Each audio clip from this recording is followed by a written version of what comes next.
Time for final practice for the NASCAR Sprint Cup Series teams here at the Chicagoland Speedway. Teams had a lengthy 2-hour practice earlier this afternoon. Now it's a short one, just 45 minutes. Final tune-ups for tomorrow night's race. Hi, everybody. I'm Steve Burns. We got you all messed up, don't we? I can't remember what I was going to say. Get in line. Take a number. Next. And DW Darrell Walter. Oh. And Darrell, this is just the 10th time the Sprint Cup Series has raced here on the Chicagoland Speedway, and this place changes a lot. It's difficult to get a hold of. You know, Burns, the teams show up here with these race cars. As far as the crew is concerned, that car is perfect. They've done the simulation. They got max downforce. They got max grip. Everything about that car says it's ready to go on the racetrack and go fast. The X factor is the guy that gets behind the wheel.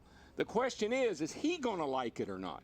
If he gets in the car and he goes out and it runs fast like it's supposed to, like they think it will, everybody's happy. If it doesn't, then they got to do that ABA thing. And I guess I'll take care of the ABA stuff, okay? But the thing is, big boy, just so you know, we've already had one practice session. This is the final opportunity to get a chance to go and run fast. We got 45 minutes here. You've already talked about that. It's time to go qualifying. We're going to see who has really got what now, Steve, because we know how important it is to qualify up front. So for a lot of these teams, forget about racing. Let's worry about getting qualified. See, I love it. I love it when he calls me big boy, because that tells me he's getting ready to load the wagon. That's exactly right. You got to pull now. But he never did explain ABA. We did a practice session. Let's go down and ask Larry. Maybe. Yeah. Larry, help us out here. ABA is, will you? I'm just not sure I can bail y'all out of this one, but Jeff touched on it just a little bit. A very unique schedule here at Chicagoland. It's not an impound, but all the practice is before qualifying. The 2 hours that most of the top 35 spent in that first practice was all about race runs. Of course, the go-or-go-homers, they're trying to go fast. But now that we only have a 45-minute session before qualifying, most of the top 35, like this 43 of A.J. Allmendinger, they are now in qualifying trim only. And what catches my eye about this 43 car is they were the fastest Ford in that first practice in total race trim. Just a few of the nuggets as far as things that I watched them change. You can see them right now moving more nose weight to it. Tighten it up when they put that tape on the nose. They got pretty aggressive with shocks, filled it up with fuel, 4 fresh tires. And again, this session, Matt, will be all about who can run the fastest. Absolutely, Larry Mack. And really, this setup, unique setup here at Chicago, which you documented, really played into the hands of our championship leader, Kevin Harvick. They had 3 different things they really wanted to try, 3 different packages today. And since they had the extra time, they tried it out in the first session. Now they're going to swap over and start this session in qualifying setup. And since it is only about 45 minutes, they probably will only do qualifying trim in this session, but they really feel like they are starting to hit on things. Yes, they got the championship point lead. Yes, they're 1,000+ points better than they were a year ago, but their cars, their stable of cars, much better than they were a year ago. In fact, a year ago, Harvick had maybe 1 car, which was his favorite money car. This year, he has 5, and they've got a couple of new cars already in the horizon, ready to go. And like Larry Mack said, this is going to be an interesting session to see who can put the big number up on the board. Thank you, Matt. Darrell, Jeff, did you see the stat this week about Kevin Harvick in the points? Absolutely. 1,001 points more than this exact point last year. It is. Well, you know, last year, and I know Richard Childress, he got tired of hearing it last year about why were they not running any better now. A lot like this dude right here we see on the screen right now. How come all of a sudden he's not running like he was? But back to Childress, he got a little upset a couple of times because we kept pointing out Childress's cars were not very fast. I'm thinking we've made it up to him this year, though, because they've been fast, they're leading the championship, and they got a good shot at winning the whole thing. He made it up to us. We're making it up to him. I agree with you there, Darrell. But you know what? I think it's a great point. You go back a couple years ago. What were we talking about as we came into 2009? Roush Fenway, they're going to win the championship this year. Carl Edwards, he's winning all these races. What happened? We never heard of them in 2009. Still haven't heard anything from them here in 2010. This sport, you get off a little bit, it's a lot. And the constant through all that, the past 5-6 years, has been Hendrick Motorsports. Well, the 48 car in particular. Right. I mean, those guys, they do the best of sorting through, keeping everybody focused and keeping everything online. Take a look right here at the 39 car, Ryan Newman. You know, he switched teams last year. made the chase, didn't win a race, but this year he's won a race and he's struggling to get in the chase. So this business is not easy. I mean, you've got to be on your game every time you show up at the racetrack. Well, I think the 11 car is another good example. Oh, yeah. Not too many weeks ago, everybody said, oh, this is the man that's going to dethrone Jimmy Johnson in the 48 team. Man, last couple of weeks, he hadn't shown it, I'll say that.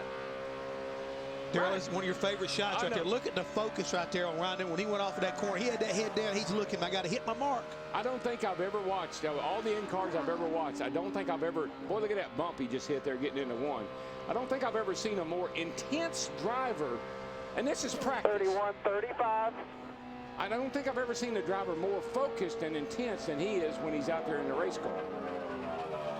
11th quickest right now, early part of this practice session.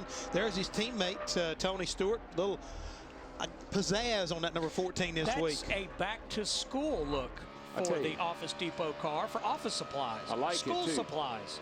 Hey, you know, cool thing Tony Stewart did yesterday here in Chicago, he gave out 4,200 backpacks to needy kids in the Chicago metro area. And Office Depot, over the years, they have now donated 2.3 million backpacks. You got that right. I mean, that's a lot right there for kids. I mean, great job by Tony Stewart as well as Office Depot to take the time to help these kids and give them some incentive. This is why you need to go back to school and get an education. Now, when I watch Tony, I see a couple things I see. See how he's using his right arm, laying on the steering wheel? That's just for security. It just kind of helps hold you in the seat. It's kind of a comfortable thing. Also, look at his head. A lot of drivers with these new seats, they sit straight up in the seat. They don't have. Yeah, he's leaned over. And he's got that old Earnhardt look to him. If that headrest wasn't there, he'd be all the way over against that window net. And that's kind of an old dirt track driving technique, I think. Did you happen to see Dale Earnhardt Jr.'s post-race comments on Race Hub this week? I didn't. He was on fire. He said, do not question my desire. Do not question my commitment. I want to race, and I want to win as much as I ever have. You know what? And I thought a lot about this after that race Friday night. The pressure that he had to be under to pull that win off. Maybe he needs to be under pressure like that every week. You know, because he was really, really digging Friday night. Not to say that he doesn't dig every week. Please don't misunderstand me.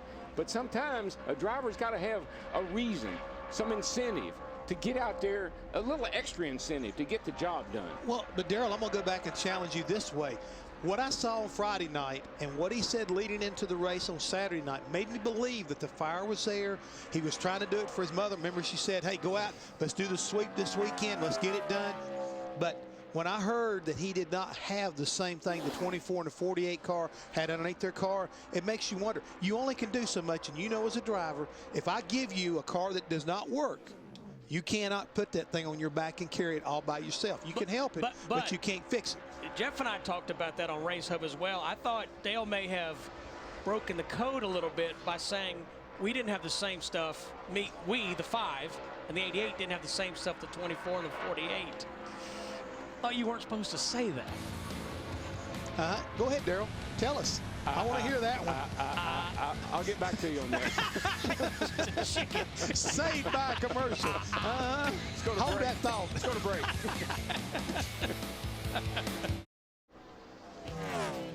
Speed's presentation of NASCAR Sprint Cup Final Practice from Chicago is brought to you by Sprint, the Now Network, by Kills Primers. Kills, the perfect start to a great finish, and by Toyota.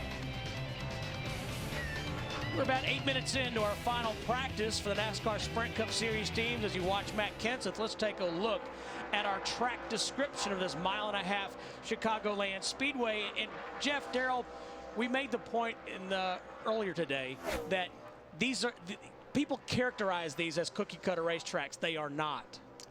Steve, if you just took Kansas, Chicago, Atlanta, Texas, hopefully maybe Kentucky in a year, and laid them all over the top of each other, took a track map, you would see they're not anything alike. This track here, that back straightaway looks straight when you're looking at it on TV. There's a turn, there's a curve down that back straightaway. The banking here is 18 degrees.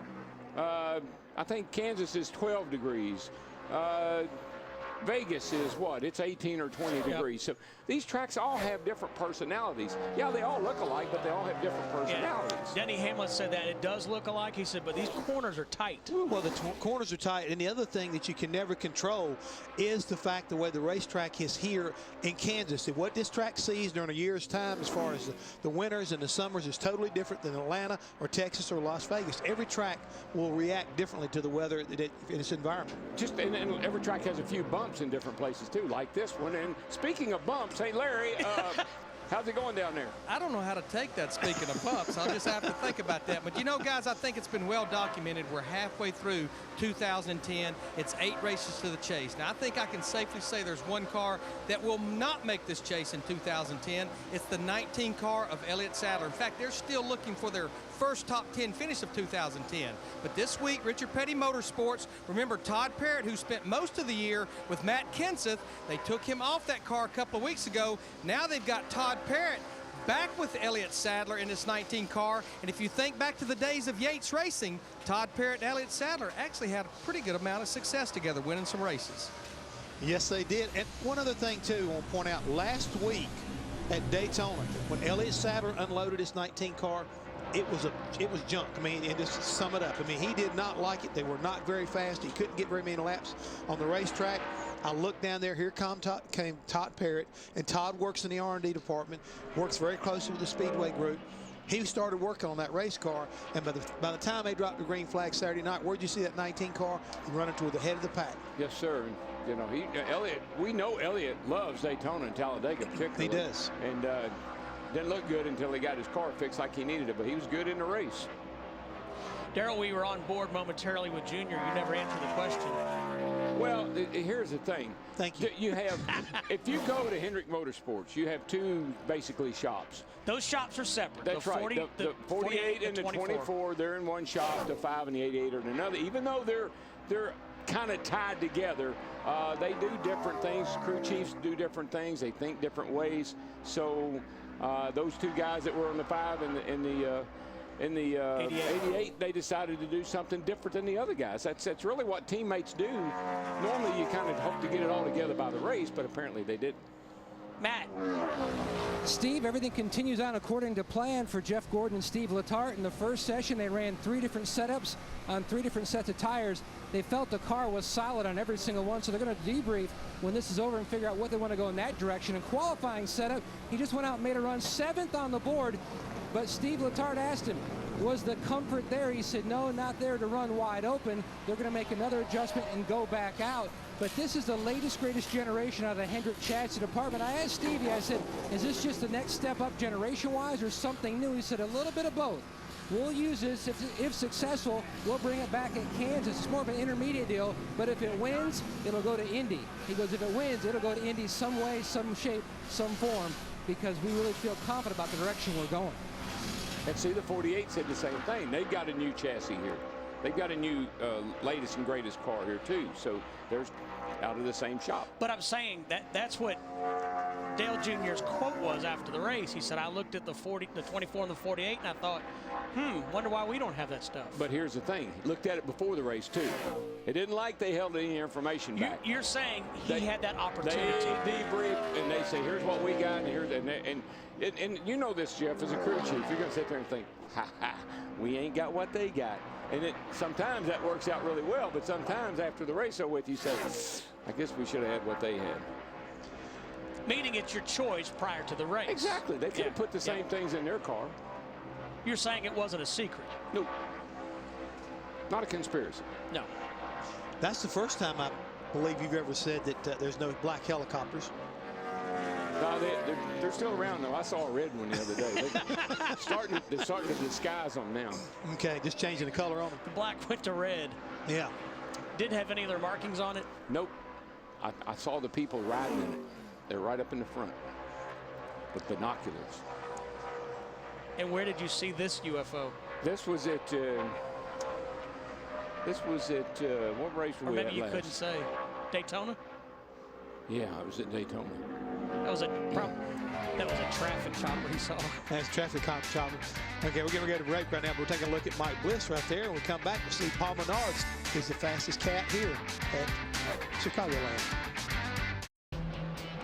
Hey, check us out on Trackside tonight. You'll see a side of your favorite driver that you never get to see. And tonight we're glad to welcome Kevin Conway to the show and Hall of Fame nominee, legendary crew chief mechanic, Dale Inman. Yeah, you know, I'm glad we're having. Right. I'm glad we're having both of them on. Two cool guys. I just saw Dale on the elevator, and he's excited about tonight. But Kevin as well.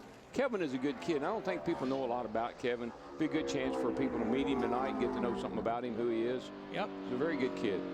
Definitely wants to race. Go back and look at his resume from go-karts to where he is today. I mean, he's been not only going out and driving them, but he's done a really good job as a businessman of soliciting sponsorships and putting deals together so he could get some seat time to get where he is today. Yeah, he learned a lot from his dad. His dad was a good businessman, and he taught Kevin well, and they had a Legends car together. His dad worked for you for a time, didn't he? Sam Conway, very, very good guy. Just saw Denny Hamlin, excuse me, DW, just saw Denny Hamlin. He's 13th overall, and Martin Truex Jr. is 5th. Jeff, we were talking about promotions on that Office Depot car.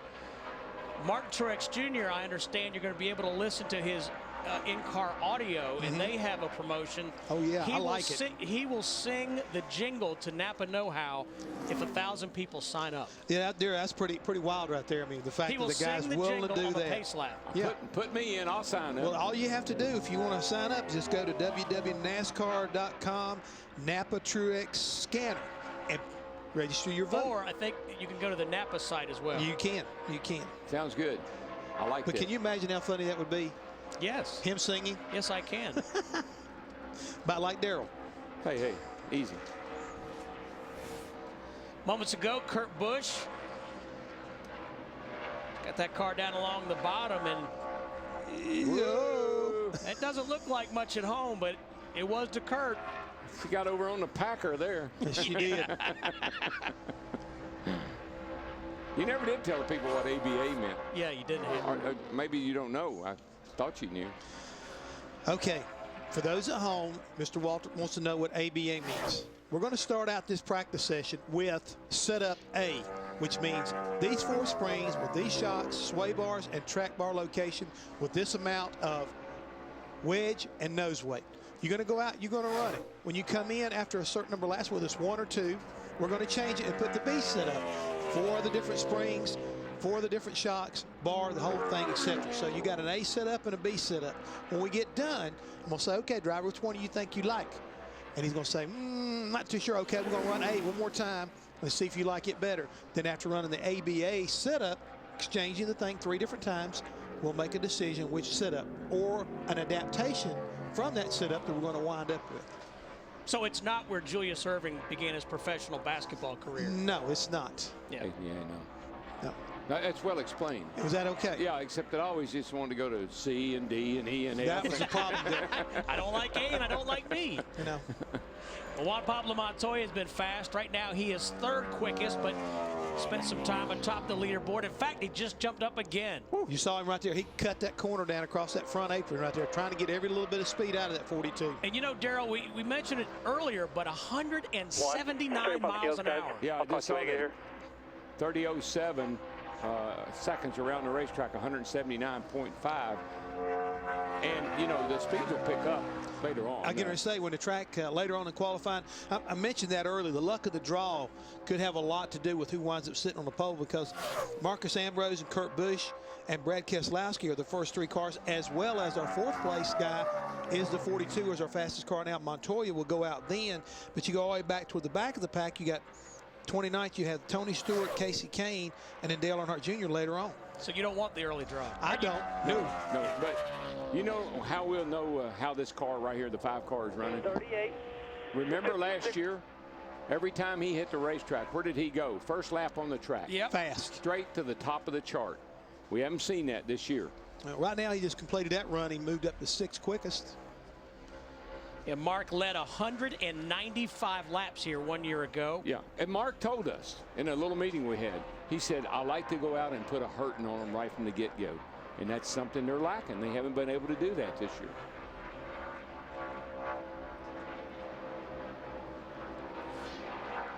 Well, while we're waiting on that 5 car to put a hurting on Joey Logano, he jumped up there the second quickest so far in this practice session. 30-28, Yeah, P5. Montoya, Logano, Menard, Allmendinger, Boyer, who you see there in the 33, Greg Biffle in a Ford. Sam Hornish Jr. just jumped up to 4th. It's always, it's fun, it's exciting. Look at the parity. And last week in the after the nationwide race, there was one of each manufacturers in the top 4. Look right now in the top 5. One of each manufacturer in the top 5. So that just proves to all the competition down there that there's nothing wrong with the rules. There's nothing wrong with the way we enforce the rules. You need to work on your car. Because if one guy can do it, everybody should be able to do it. Looking at scoring and timing, top 30 cars separated by 0.7 of a second. You think we're racing at Martinsville or something the way they're running? 0.7 on a 1.5 miles. Looks like the 30s is a popular place to, well, I don't know, now the 20s are heating up. The 30 20s and 30 30s, a bunch of cars in that. 1/10 will move you up 10 spots. Yeah, nine cars in the 30-20 bracket. Yeah. Speaking of 9, there's the number 9 car of Casey Kane, who finished 2nd. Yeah, he did. After we gave him a lucky penny last week on track side, I might add. Maybe you should have given him a nickel or a dime. Well, you know, I maybe should have given him 2 cents instead of 1. Could have added up to a little bit more. But these guys continue to impress me with the way that they run. They show up, they do their due diligence, and they're always a competitor. I mean, you got to worry about them every week. Halfway through final practice for the NASCAR Sprint Cup Series teams. We'll be right back to Chicagoland. Sprint brings you an inside look at what's happening now inside the NASCAR Sprint Cup Series. For more NASCAR stats, in-car audio, and live race radio, check out NASCAR Sprint Cup Mobile at sprint.com/speed. And that enthusiastic read was from my man Fran Morrison. He always says, "Sell me on it. Sell me." You know, Jeff, down in the truck. We were talking about the groove around the racetrack and how the black of the turns is just moving way on up. One of the things I was watching earlier today and listening on the scanner, a lot of these guys started moving up a little higher on the racetrack to get above the bumps. The track seems to be a little smoother as you move up the racetrack. A couple of guys went up and they picked up 3/10, and they said it wasn't because I felt like I was faster. Car didn't move around through the bumps like it did when I tried to run down at the bottom. So one of the things we're seeing is the groove widening out quite a bit compared to what I think it normally does here. And the other thing I noticed, and when you and I were talking about down here going into 1, sitting right along right now with Dale Earnhardt Jr. going into turn 3 here. He's right down at the bottom of the racetrack trying to hug that white line. See it bounce around just a little bit. Yeah, really. Kind of hear it juking a little. Let's just listen to it, Darrell. See where he gets out of it at.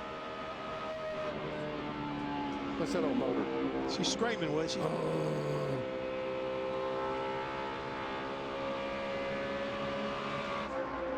that back straightaway, which ain't not straight. Yeah, those old motors are turning about 9,500. Listen to when they back off of them. They just like, oh God.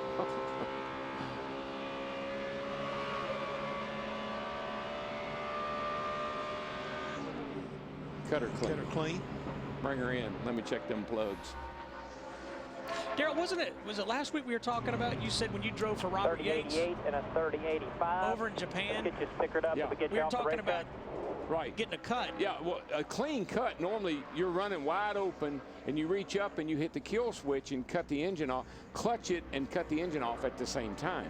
Kill the engine, clutch it, so that, and that's the normal procedure. But if you happen to mess up and get the clutch in before you get to the kill switch, you can really over-rev the engine. So Robert Yates liked for you to just take the car out of gear, push the clutch in, take the car out of gear, and then turn the engine off. So that way there's no errors, no driver error involved. Just saw Kevin Conway in the 34. Don't forget he'll be on trackside later tonight. We go our roof camera from Carl Edwards Aflac Ford. He's 24th right now. And Larry, what's going on down there in the Ford camp? Well, I know we got a Chevrolet that's fastest and a Toyota the second quickest, but we got a lot of Fords in the top 10. Now, what we need to understand is the top 9 Fords here. The 4 from Roush Fenway, the 4 from Richard Petty Motorsports, and the Wood Brothers 21. They all have the Ford FR9 engine. And what I was told this morning, for the rest of 2010, other than Bristol, other than Watkins Glen, those 9 Fords will always run the FR9 engine. Now, here's an interesting thing we probably need to put a period on. If you remember a couple of weeks ago, Casey Kane, the 9 car, had an engine failure at Loudon. I found out this morning what happened to that engine. It actually wore the lobe off of a cam and then broke the head off of a valve that stayed inserted up in the head, and then it finally went down and went through the piston. The people told me that they didn't really feel like it was completely FR9 related, but it helped them learn some things maybe about lubrication and about how long you can run the cams in this new FR9 engine. Jeff, what would be the differences, or what does Ford feel like the difference is in the FR9 versus their old power plants? They've done What's a the better benefit? The benefit is one thing, they've got a better oiling system, a better cooling system, the way the heads are designed. They don't have to run external cooling lines, as well as when they go inside the valve cover area. You used to have to run like little oilers to keep the top of the valve train oiled and all the rocker arms. Now all that stuff is done internally, and they feel like it's a better, more efficient package when it comes to that. Plus, like I say, the center mass, they feel like is lower. Everything is much, much better than ever before. We take a look right now. Kurt Busch is currently 32nd in this qualifying session, but they're very optimistic that, you know, just give it a little bit more time and they'll have that engine as perfected as I think Toyota and Chevrolet. Yeah, it's a little bit, I don't know that it's any lighter, but the way the engine is built, it lowers the CG. Right. The weight is Which lower. is good. Yeah, when you put it in between the front tires, it is. It has a cable-driven fuel pump. Most all the engines now do. Got rid of the old mechanical pump so that when you hit the wall, theoretically, the car won't burst into flames when it knocks the fuel pump off of it. So it's just an updated version. It's really the first time Ford's had a new engine since back in the, I don't know, 70s, I guess. The 351 Cleveland and the 351 engine that they've raced in Cup for all those years. A long time. Same engine that they've always had. And the other thing is, too, even the ports and the way everything lines up as far as distribution of fuel, everything, the engine is really designed, you know, in a modern kind of like configuration, just like Toyota as well as the Chevrolet engines are. We take a look right here. Jeff Gordon, he just showed what he's made out of. Currently second quick. Can you believe he's going to make his 600th consecutive start? Didn't he just make his debut at the Atlanta Motor Speedway like a year ago when it was the King's last race? Yeah, it seemed like it. AJ Allmendinger P1 right now. 179.80 miles per hour, 30.03. Hey, that'll make the King a little happier after last week. Matt. Steve, P44 for the 14 of Tony Stewart, but his fans needn't worry. He's still in his race setup. They've carried that over from the first practice session. Something a little bit different as far as thought process on setup for this weekend. They like what they've seen. Now they're swapping over to their qualifying setup. And one thing that they're not going to ABA this weekend, guys, is the paint scheme. That's a wrap that took over 6 hours for the Stewart-Haas Racing employees to wrap on this car. And I've got to tell you, a few years back, Kyle Petty and myself had a big battle on his car for Sonoma with a wrap. It took us about 30 minutes each to do a side, and the King was pointing his finger at us. But one thing I've got to point out, if you look at all the different things on that car, is you can see all the different things that you need as a little student to buy. But I'm not really quite sure, Steve, about that pink calculator. I don't know if Larry Mack had a calculator that color when he was in school. Man, you know he had a calculator. I bet he had a protracker. That's on the back bumper cover. I don't know. Pan back. I do know this. I do know this. He had a notebook. That's one thing I know. Oh, he had plenty of notes. That's on the right side of the car. And an abacus. Did he have one of those? Yeah. Did he have one of those, you think? Is that in Alabama? They've got Crayola crayons down there, too. Hey, Matt talked about the car being wrapped. Here it is sped up. And that's an amazing process. Now do it. Now reverse it. I wrapped a car. What year was that? The All-Star Back race. in 95? 95. We wrapped a car in chrome. Yeah. Chrome paper. Weighed 30. The paper then weighed 30 pounds. To wrap the car. To wrap the car. And it took about a week to do it. It was a slow process. Him and his chrome car. And his chrome fire suit to go with it. Plus his chrome helmet. I got to wear sunglasses that night. It was a slow car, too. That's what Junior Johnson told you. If it won't run, chrome it. Well, tomorrow, NASCAR Race Day storms into the Windy City. NASCAR Race Day, built by the Home Depot, is here with Tony Stewart and Kevin Harvick. They join the team live, 4:30 Eastern, only on Speed, live from Chicagoland Speedway. Speed's presentation of NASCAR Sprint Cup practice from Chicago is brought to you by Sprint, the Now Network. And speaking of now, while we were away, Jimmy Johnson just put a big number on the board, 29.99, 180.02 miles per hour. He's the only driver over 180 and the only driver under 30 seconds. Just remember now, he owned the qualifying record originally here at Chicago at a 28.70 back in 2005 at 188 miles an hour. That would be booking it around here. Yeah, it would be. I was in the old Twisted Sister, and the track was a lot of grip, and you could probably run wide open around here then. I'd say he probably did. That's pretty fast for this for the car we got today and the track conditions that we have today. And as we were in break, Darrell mentioned the 88 of Dale Jr. jumped up to 7th. Yeah, he had a nice little run there.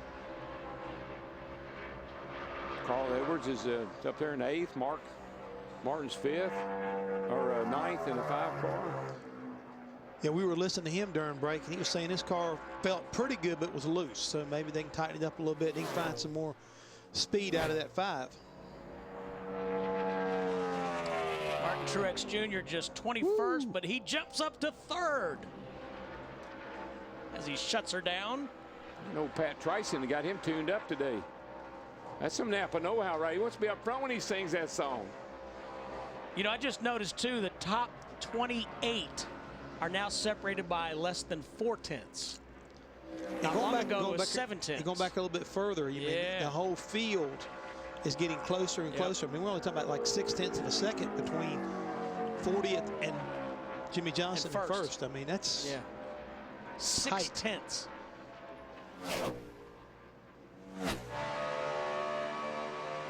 I love to listen to his engines.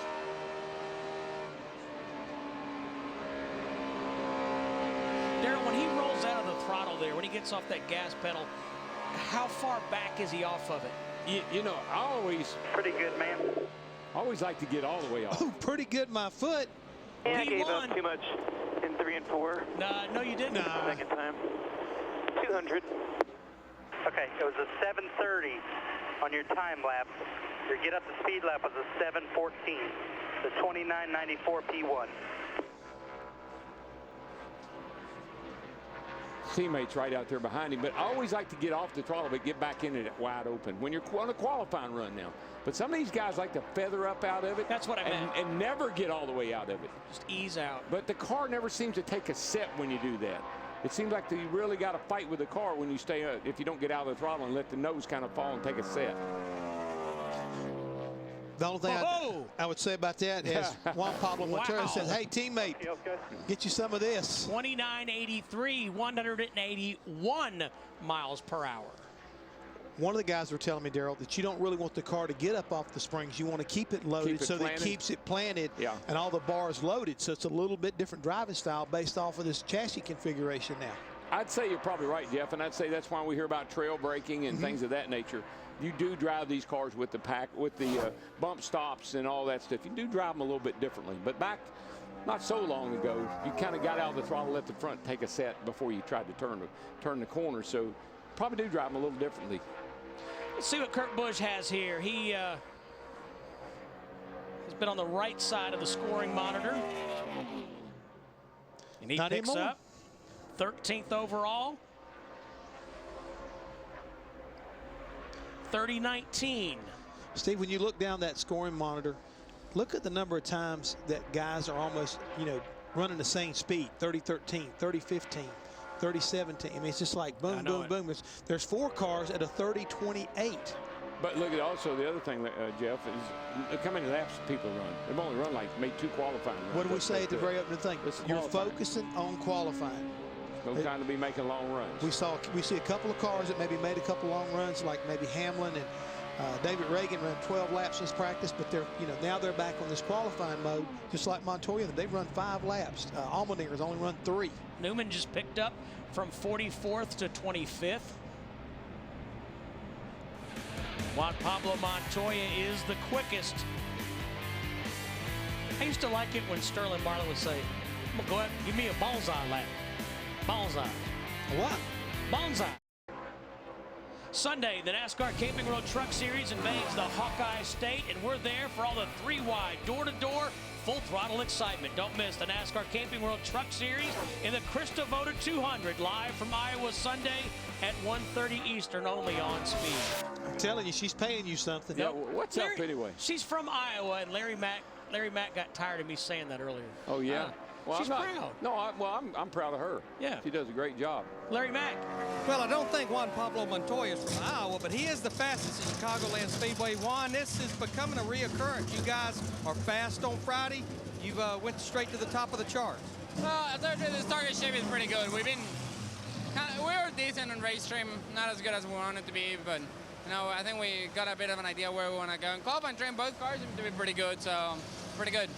Juan, obviously you guys have figured out how to have fast race cars, but I think, like you and I were talking while we were waiting to come to us, got to figure out how to get this deal closed and be fast when it counts. Well, I think we have the speed. It's, somewhere along we, either, as you said, we either mess it up a little bit or we screw up in the pit stop or something always happens. And, to win races, you got to be, make the right call at the right time and make sure you have the best stop when it counts. And we're missing stuff like that a little bit right now.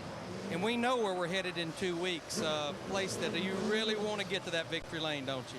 Well, we always run good there, so it should be a fun place to go, but it gives the same points on here.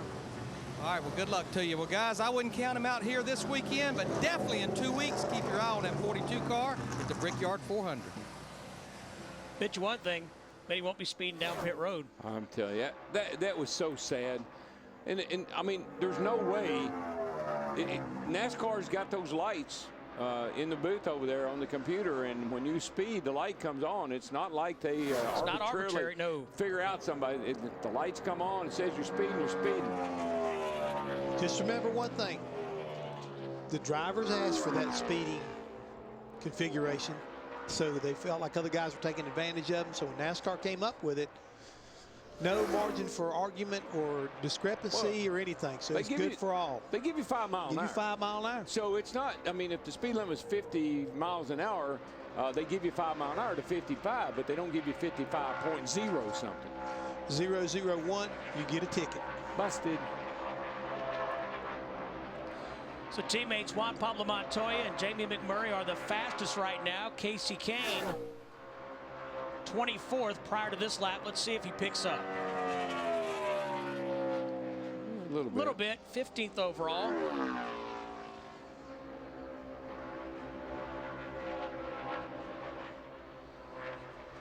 Practice is all but over. We're going to see the red and the black here shortly. Yep. We're about a minute or less than a minute away. The flagman is poised with the black and red in his hands. There they are, and that's all she wrote. Dear John. 45-minute practice. Goes by pretty quick, doesn't it? 181 mile an hour quick. Yeah, I'd say. We had 4 drivers under 30 seconds. And then, let's see, 39 drivers in the 30-second category. Oh, yeah. Woo!